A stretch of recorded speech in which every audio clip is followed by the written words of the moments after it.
This is Dr. Cal Shipley with a review of occlusive disease of the aorta and aortobifemoral graft procedure.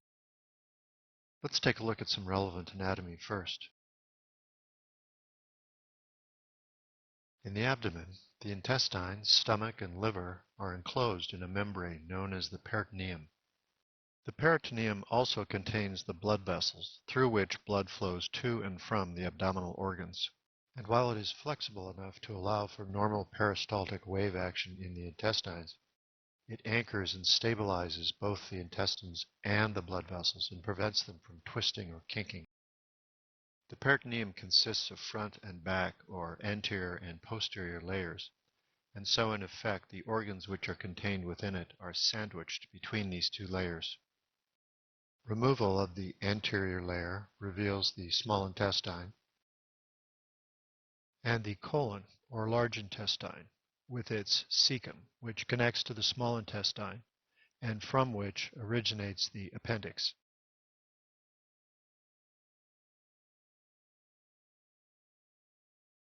We can now also see the back or posterior layer of the peritoneum, and organs and structures which lie behind this layer are known as retroperitoneal. Removal of the posterior layer of the peritoneum reveals the aorta and femoral arteries. The aorta lies behind the peritoneum, and therefore its location is termed retroperitoneal. The iliac arteries are situated between the aorta and the femoral arteries. Originating from the left ventricle of the heart, the aorta carries oxygenated blood to all organs and tissues in the human body. The femoral arteries carry blood from the aorta to the lower limbs.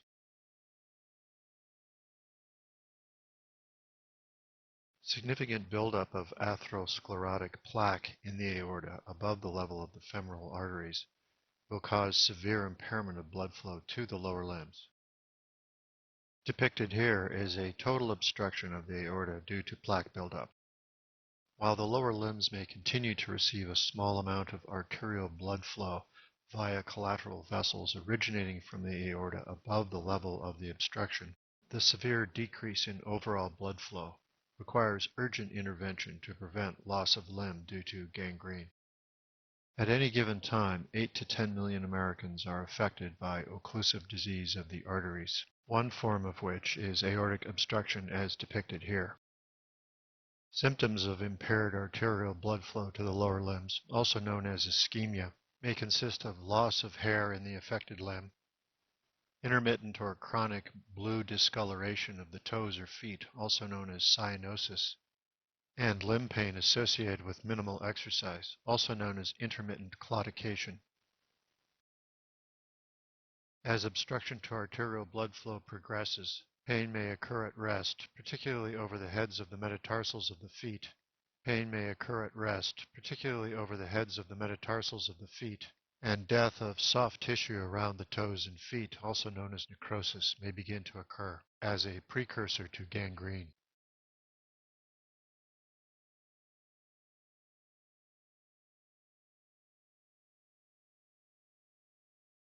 Turning now to the treatment options for aortofemoral occlusive disease, and this includes obstruction due to plaque anywhere from the distal aorta, where we have depicted it in this presentation, to the iliac arteries which lie between the femoral arteries and the aorta, or in the femoral arteries themselves.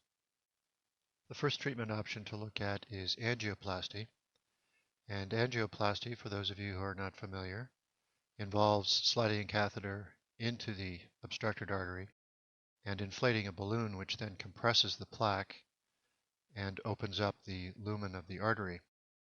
Please go over to the cardiovascular library and look under angioplasty if you're interested in seeing specifically how this works. The same technique that's used in coronary arteries is also used in peripheral arteries and can be used in aortofemoral occlusive disease. The main advantage of angioplasty is that it is less invasive than a surgical procedure and has a significantly lower rate of complications. The main disadvantage of angioplasty is the reoccurrence of obstruction in the treated arteries. Unlike surgical bypass procedures where the blood flow is rerouted around the diseased portion of the artery, with treatment by angioplasty, blood must flow through the diseased section of the artery. Reaccumulation of plaque in the diseased section of artery may occur, resulting in further obstruction to blood flow. Surgical treatment of occlusive aortofemoral disease represents the flip side of the treatment coin.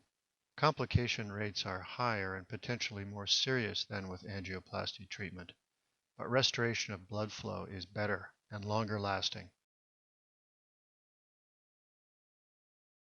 In view of these advantages and disadvantages, current recommendations are that surgical treatment be used for patients with occlusive aortofemoral disease, with angioplasty being reserved for patients who have a life expectancy of less than 2 years or who have coexisting medical conditions, also called comorbidities, which preclude the safe use of surgical techniques.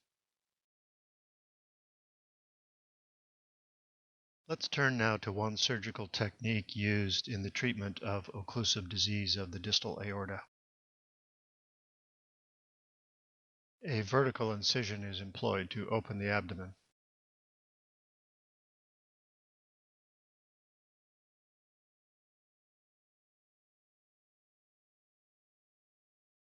Once the layers of the abdominal wall and the anterior peritoneum are opened, a series of retractors are used to move the intestines and expose the posterior layer of the peritoneum. Posterior peritoneum is then opened to expose the aorta.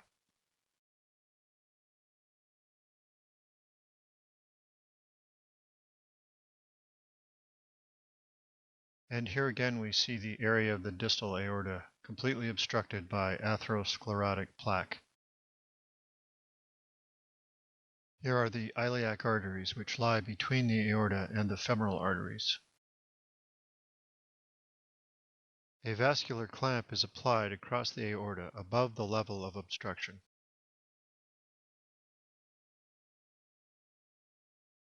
The diseased section of the aorta is then removed.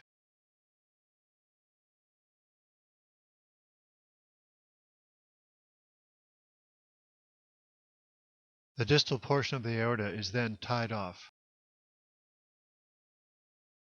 A synthetic Dacron graft is then stitched or sutured to the upper or proximal portion of the aorta. While this particular technique I'm discussing today utilizes a synthetic graft, grafting may also be accomplished using veins which are harvested from the patient at the beginning of the procedure.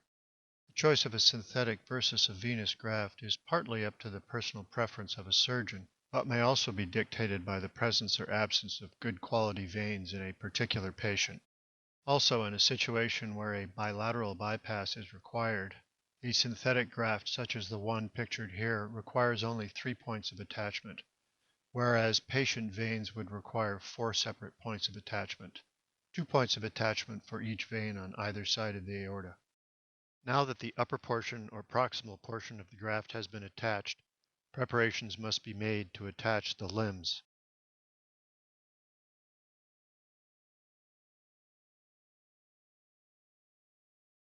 An incision is made in the groin to expose the femoral artery.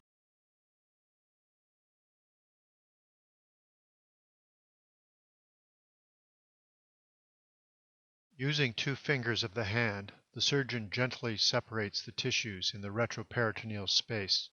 This is known as blunt dissection and avoids the use of instruments which may puncture or tear vital structures. This technique creates a retroperitoneal tunnel through which one limb of the Dacron graft will be pulled. A clamp known as a peon clamp is used to pull the limb of the graft through the retroperitoneal tunnel.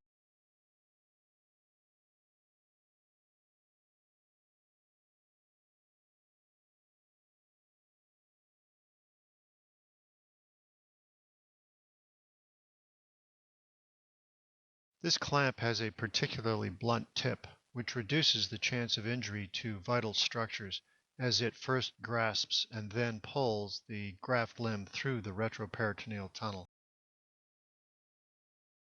The creation of the retroperitoneal tunnel provides for an easier and safer passage of the peon clamp.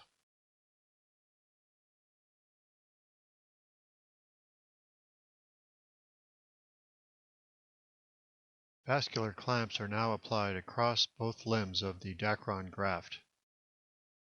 The aortic clamp is removed. Blood now flows into the limbs under systemic arterial pressure. This serves two purposes. The previously attached portion of the Dacron graft is tested for leaks, and twisting or kinking of the limbs of the Dacron graft is prevented throughout the rest of the procedure.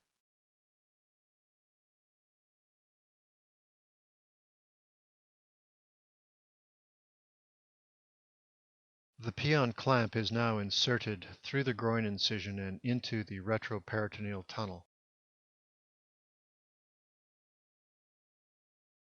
It is inserted until the tip can be seen in the previously made peritoneal incision. Here is a close-up view showing the relationship between the cecum of the large intestine, the iliac artery, and the tip of the Pion clamp as it moves safely through the previously created retroperitoneal tunnel.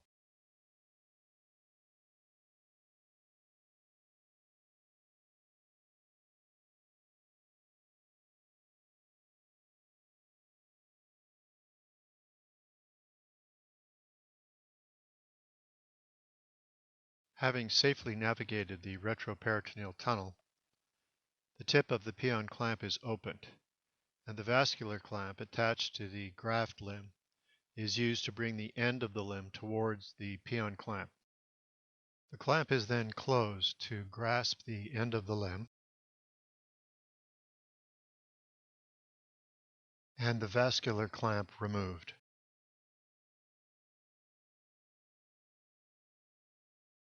The Pion clamp is then used to pull the graft limb through the retroperitoneal tunnel and into the groin incision.